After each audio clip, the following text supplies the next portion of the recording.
नमस्कार,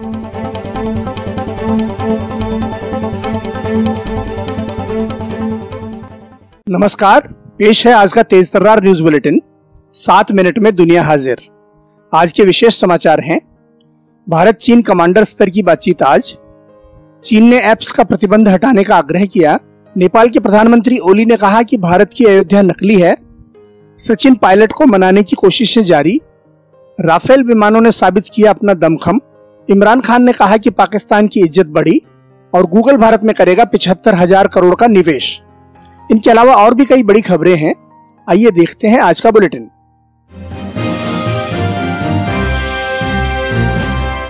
भारत और चीन की सीमा पर स्थितियां पहले से बेहतर हुई हैं, लेकिन दोनों देशों के बीच तनाव अभी बरकरार है, जिसको कम करने के लिए आज लद्दाख के चुशूल में कोर कमांडर स्तर की चौथी बैठक होगी। इस बीच चीनी सेना गलवान में फिंगर पॉइंट 4 से पीछे हट गई है। फिर से टकराव न हो, इसलिए भारत दोनों सेनाओं के पीछे हट जाने की प्रक्रिया पूरी हो जाने के बाद वास्तविक नियंत्रण रेखा को लेकर नक्शों का आदान प्रदान चाहता है। चीन अब तक पश्चिमी सेक्टर में नक्शों को एक दूसरे के साथ साझा करने से इनकार करता आया है, यानी वो इस मामले में अभी तक भ्रम बनाए रखना चाहता है। हालांकि केंद्रीय सेक्टर के नक्शों को दोनों देशों ने एक दूसरे के साथ साझा किया है।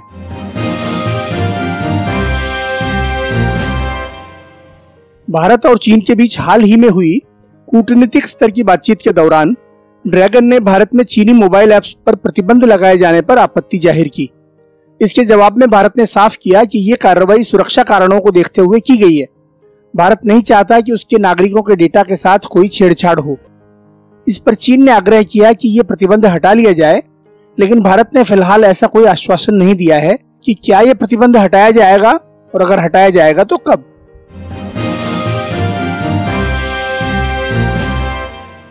नेपाल के प्रधानमंत्री केपी शर्मा ओली ने सोमवार को दावा किया कि भारत ने सांस्कृतिक अतिक्रमण के लिए नकली अयोध्या का निर्माण किया है, जबकि असली अयोध्या नेपाल में है। ओली पहले कह चुके हैं कि भारत उनको सत्ता से हटाने की साजिश रच रहा है। ओली ने सवाल किया कि भगवान राम के समय में आधुनिक परिवहन के साधन और मोबाइल फोन नहीं था तो राम जनकपुर तक कैसे आए। उन्होंने आगे कहा कि हम सब भी मानते हैं कि हमने भारतीय राजकुमार राम को सीता दी थी। उन्होंने दावा किया कि असल में हमने भारत स्थित अयोध्या के राजकुमार को सीता नहीं दी, बल्कि नेपाल के अयोध्या के राजकुमार को दी थी। नेपाल में अयोध्या नाम का एक गांव है जो बीरगंज के थोड़ा पश्चिम में स्थित है। ओली ने कहा कि भारत में बनाई गई अयोध्या वास्तविक नहीं है और नेपाल पर सांस्कृतिक अत्याचार किया गया है।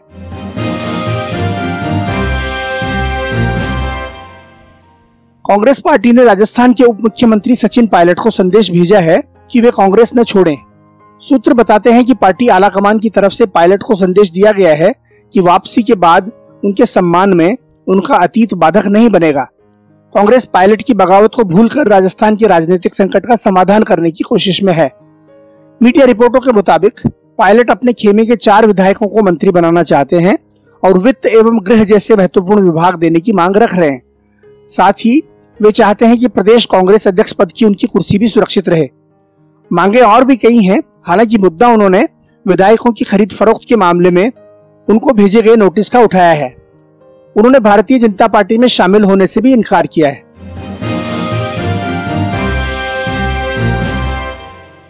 मिस्र और फ्रांस ने कल राफेल लड़ाकू विमानों के जरिए लीबिया में तुर्की के अल वाटिया हवाई ठिकाने पर जबरदस्त हमला बोला।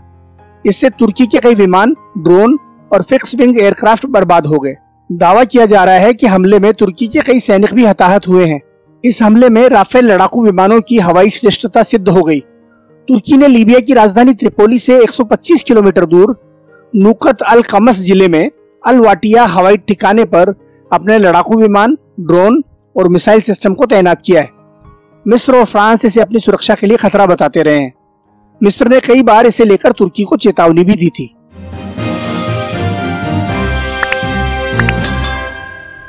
पाकिस्तान के प्रधानमंत्री इमरान खान के दफ्तर ने कल एक बयान में कहा कि भारत हमें वैश्विक स्तर पर अलग थलग करने की कोशिश कर रहा था, लेकिन वो कामयाब नहीं हो पाया।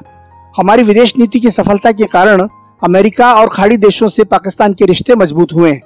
विदेश नीति की सफलता के ही कारण इमरान खान दुनिया के सबसे प्रसिद्ध नेताओं में शुमार हैं। हालांकि सच ये है कि इमरान खान जब पिछली बार अमेरिका गए थे तो उनकी अगवानी के लिए कोई नेता हवाई अड्डे पर नहीं पहुंचा था। उन्हें होटल तक का सफर भी मेट्रो में सवार होकर करना पड़ा था।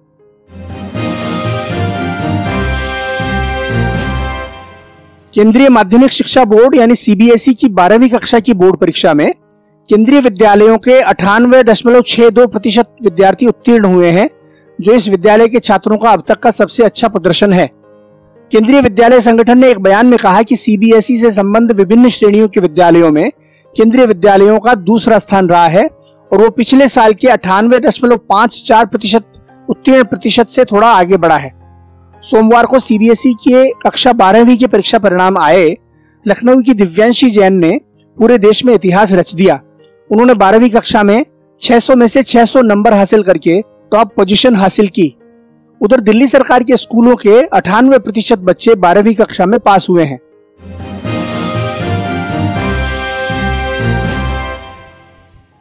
जम्मू कश्मीर में मानवाधिकारों के उल्लंघन का आरोप लगाते हुए पाकिस्तान की नेशनल असेंबली ने सोमवार को इसके खिलाफ एक मत से प्रस्ताव पारित किया। प्रस्ताव संसदीय मामलों के राज्य मंत्री अली मोहम्मद खान द्वारा लाया गया था। इसमें कश्मीरियों को राजनयिक और राजनीतिक समर्थन देने की बात कही गई है। नेशनल असेंबली में संयुक्त राष्ट्र और अंतर्राष्ट्रीय समुदाय से अनुरोध किया गया कि वे कश्मीर मसले पर दखल दें। पाकिस्तान के प्रधानमंत्री इमरान खान ने भी कश्मीर के लोगों के साथ एकजुटता दिखाने के लिए ट्विटर पर टिप्पणी की।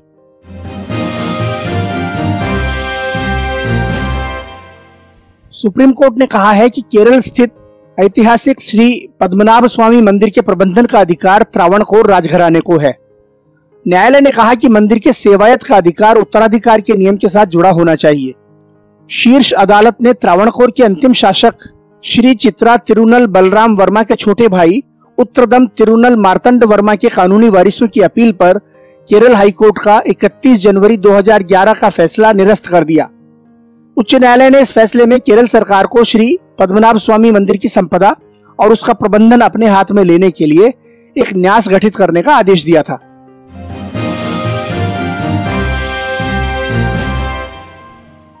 बहुराष्ट्रीय सूचना प्रौद्योगिकी कंपनी गूगल भारत में लगभग 75,000 करोड़ रुपए का निवेश करेगी।